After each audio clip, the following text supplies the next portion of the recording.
Olá, seja bem-vindo, seja bem-vinda a mais um Especialize. Você já sabe, quando o nosso encontro começa, é hora da gente aprender coisas novas. E o nosso tema de hoje é a conexão entre psicologia com foco na neurociência e a nutrição no tratamento de ansiedade e depressão.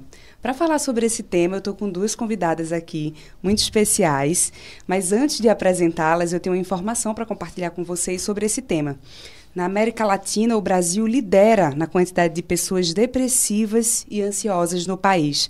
Segundo a Organização da Saúde, 1 em cada 4 pessoas no país sofre com algum transtorno mental ao longo da vida. É um número alarmante, né? Então, por isso que a gente sabe da importância desse tema e trouxemos aqui para falar sobre isso com vocês no Especialize. E as nossas convidadas são a Elza Alexandre, psicóloga e especialista em psicanálise e neuropsicologia. Seja bem-vinda. Obrigada. Temos também aqui a Adriana Saboia, nutricionista, mestre em ciências e especialista em modulação intestinal e fitoterapia. Seja bem-vinda. Obrigada pelo convite. Muito bem. Então, Elza, eu queria primeiro começar perguntando como identificar os sintomas de ansiedade e depressão.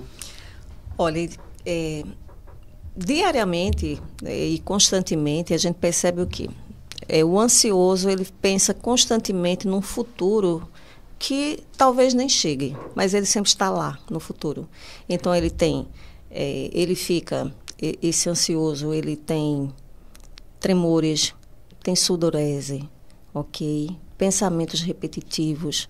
Quando, em relação ao depressivo, ele tem dores no corpo, ele fica constantemente com falta de sono e às vezes com sono excessivo, uma tristeza muito grande.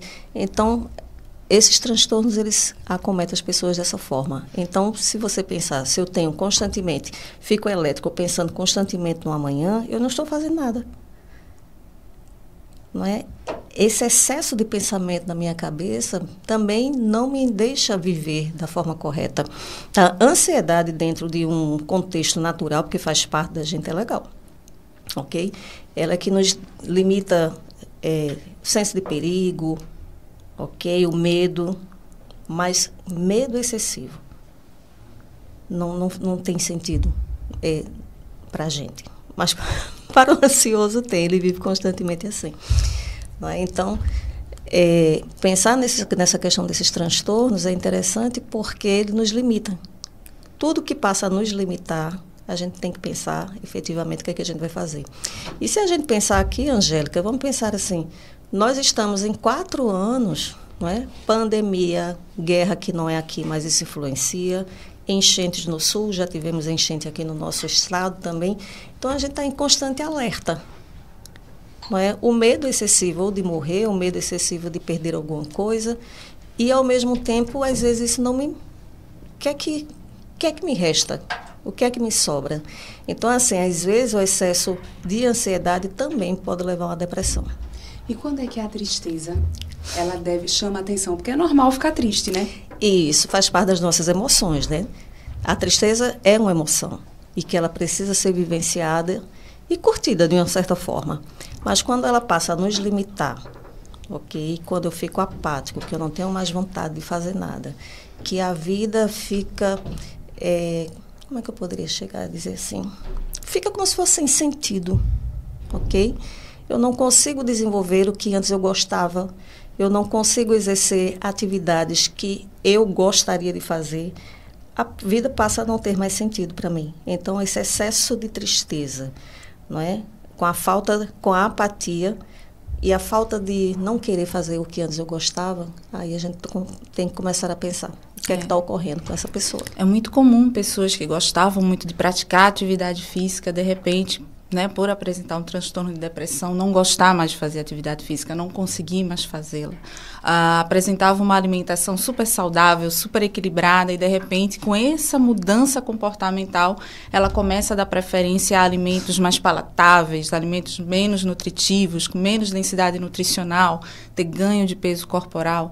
Então, as mudanças do humor, né, dos transtornos das emoções, também impactam no contexto, na saúde do indivíduo como um todo.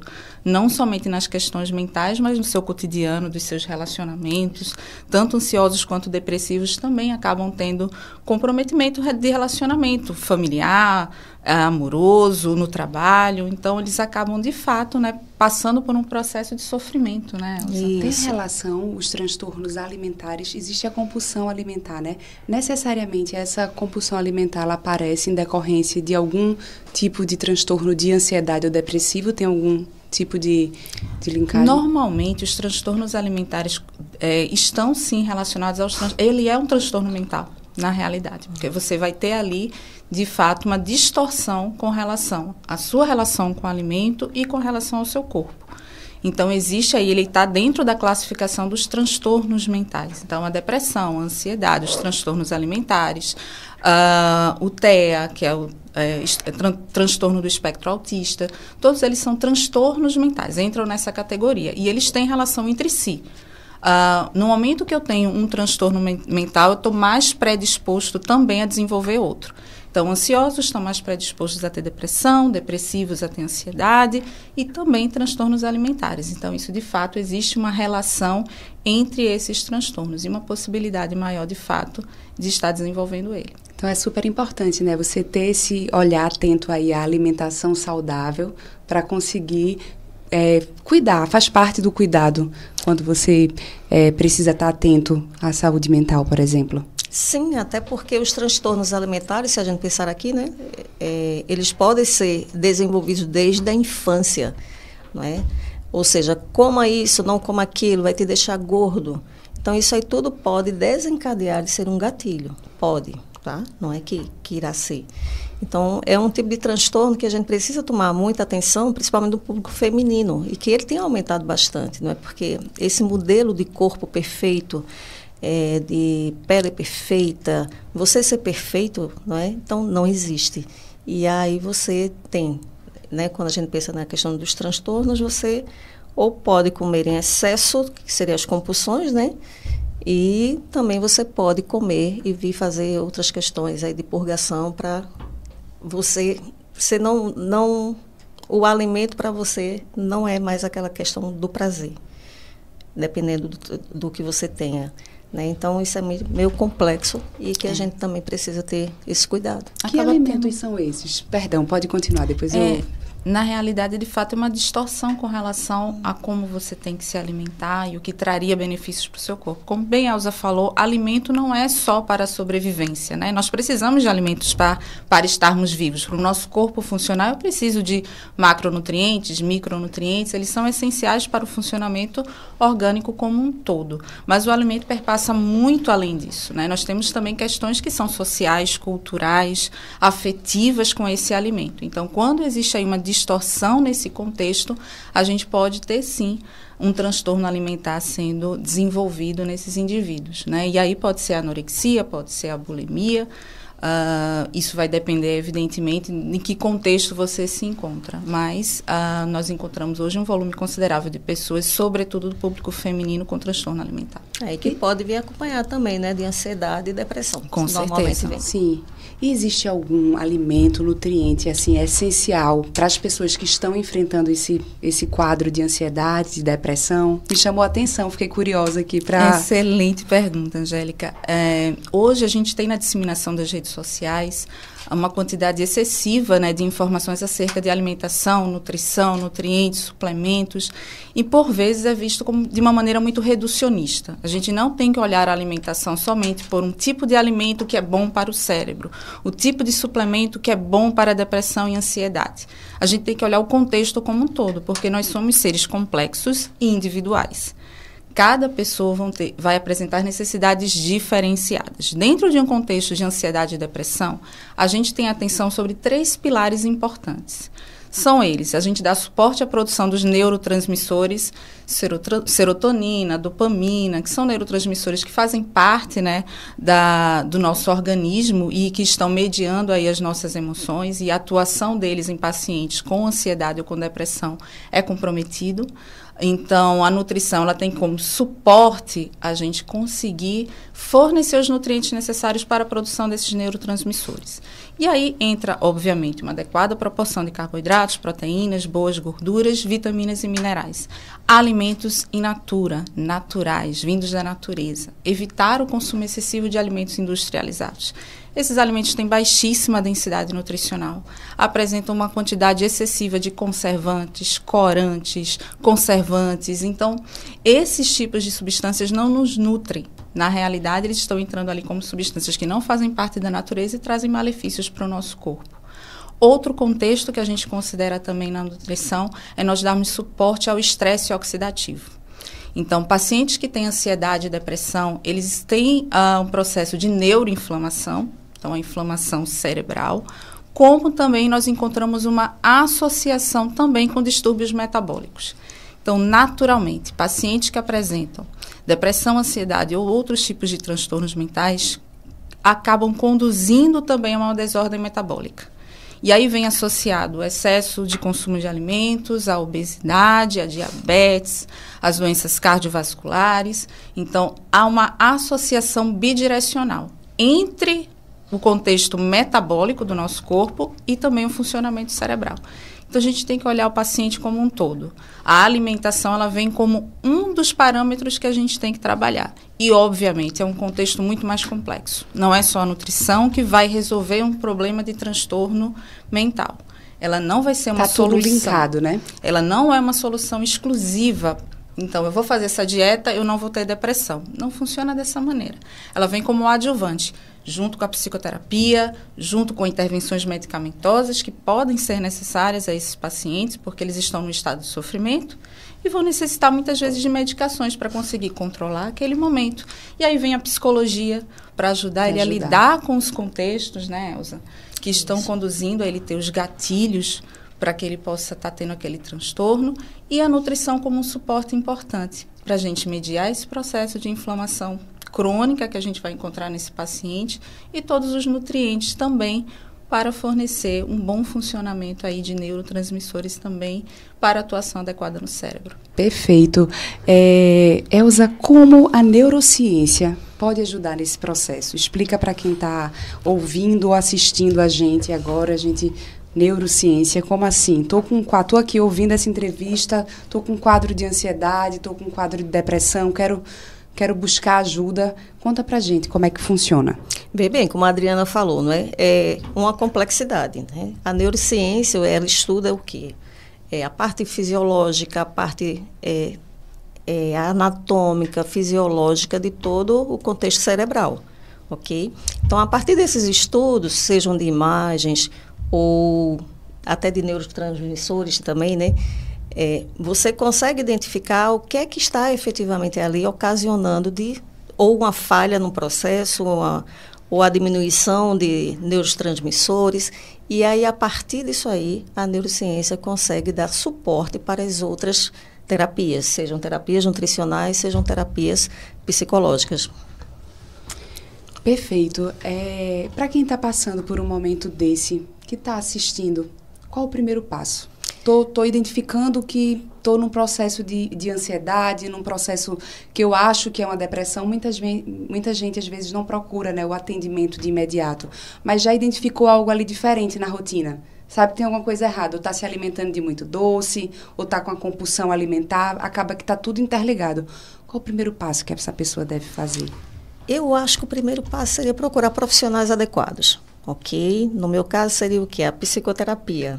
Inicialmente, procurar para identificar o que é que está ocorrendo efetivamente e você conseguir entender se é algo realmente emocional, ok, que a gente tem como saber, ou se você também vai precisar da ajuda de outros profissionais, ou seja, como a nutrição. Você pode não necessariamente ser algo ou cognitivo ou de linguagem, ok, que você esteja, né, aí efetivamente na área da psique, mas e ao mesmo tempo identificar o que é que poderia ser feito. Então, não necessariamente é algo somente psicológico, às vezes pode ser a falta realmente de nutrientes, ou pode ser também, digamos, que a neurociência trabalha muito bem, não é? A questão de alguma dificuldade em sinapses, etc.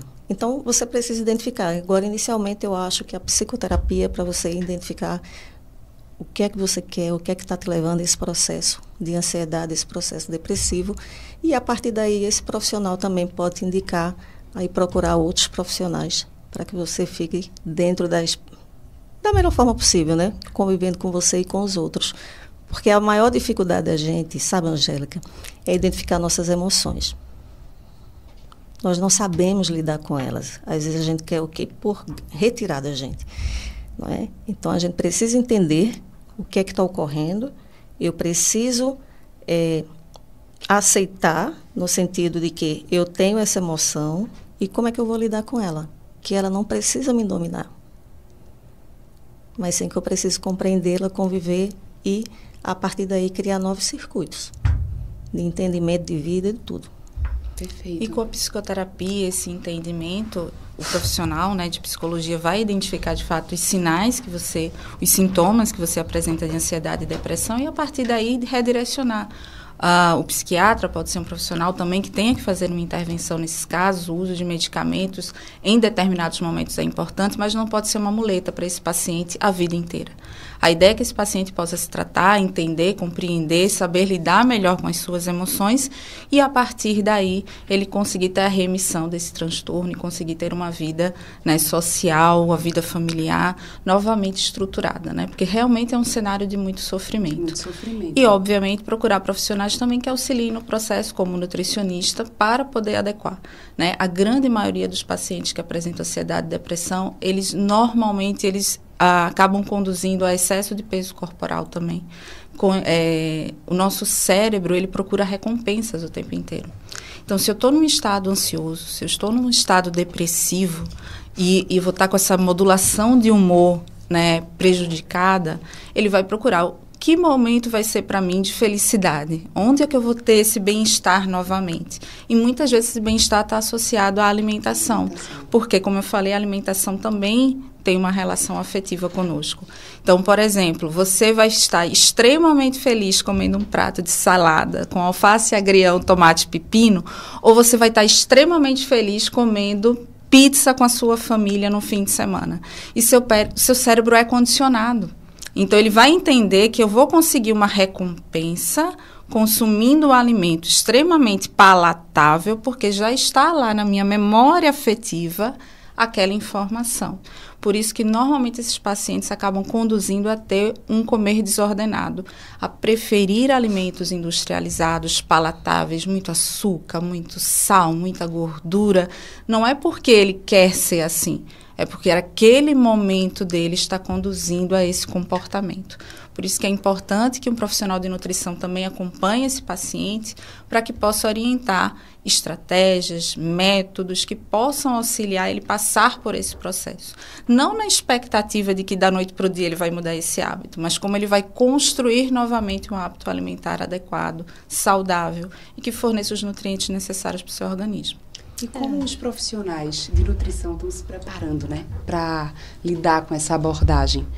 Pois é um contexto que a gente tem que considerar, né? Nós, profissionais de nutrição, quando fazemos o nosso curso de graduação, nós temos uma formação que é generalista, né? Nós vamos aprender a fazer a condução de um processo dietoterápico com o paciente.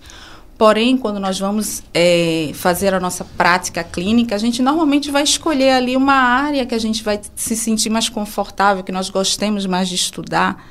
Então, nesse contexto é necessário, de fato, aprofundar o conhecimento. A educação continuada é um contexto que é para qualquer profissional, inclusive para profissionais da área de saúde, sobretudo profissionais da área de saúde, porque a gente trabalha com ciência. E ciência está em mutação constante.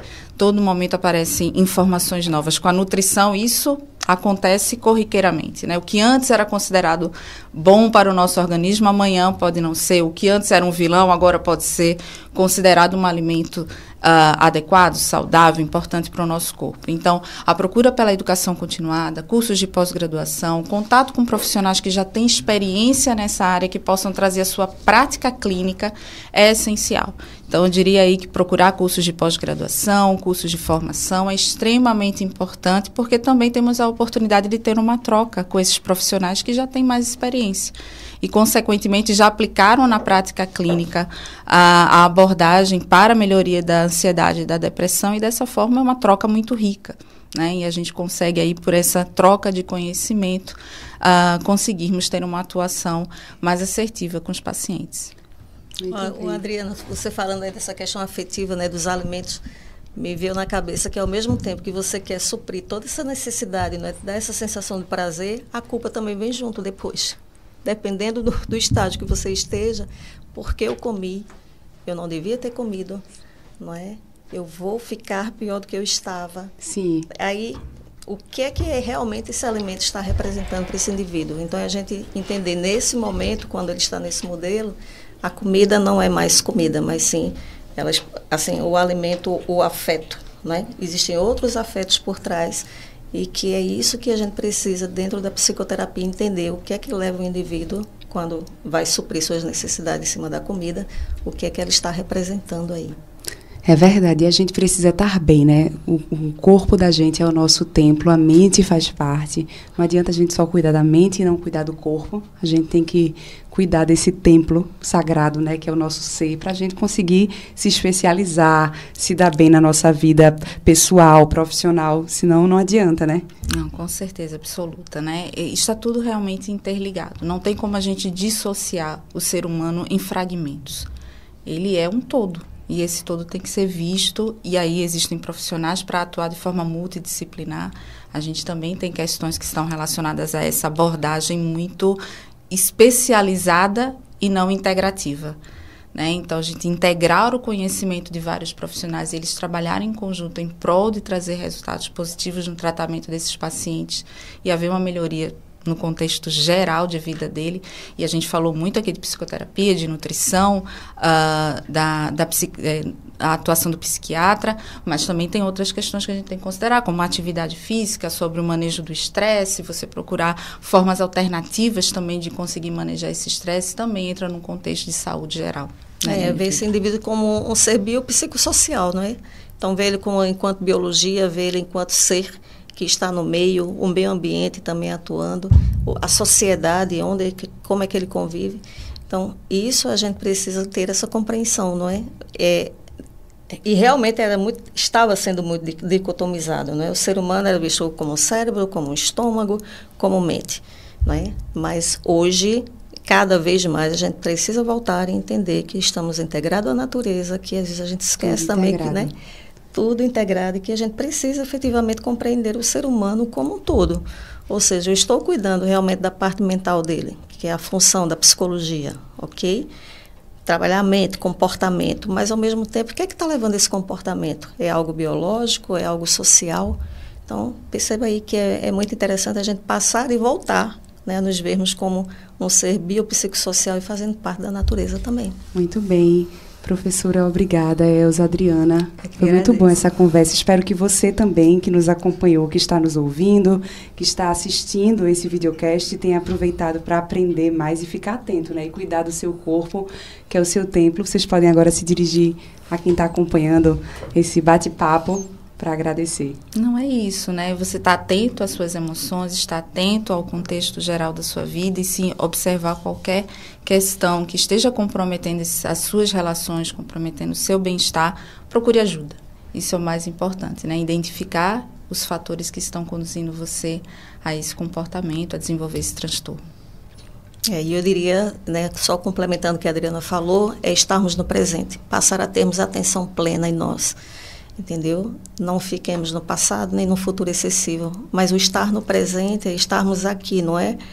Vou usar essa palavra que nem sei se pode, Drica. Não é estar na euforia, na loucura, não é isso, entendeu? Mas é estar presente no que você faz. Então, nós estamos aqui agora, então que nós estejamos aqui. E isso é um exercício muito complexo de se fazer. Mas a partir do momento que a gente se deixa levar e se deixa estar presente, a gente consegue efetivamente começar uma mudança de comportamento e uma mudança em nós. Então, é se buscar o estado de presença, né? Isso. Presença no presente. Presença no presente. Muito bem, obrigada. Obrigada, minha gente. Até o próximo episódio do Especialize. Estou te esperando.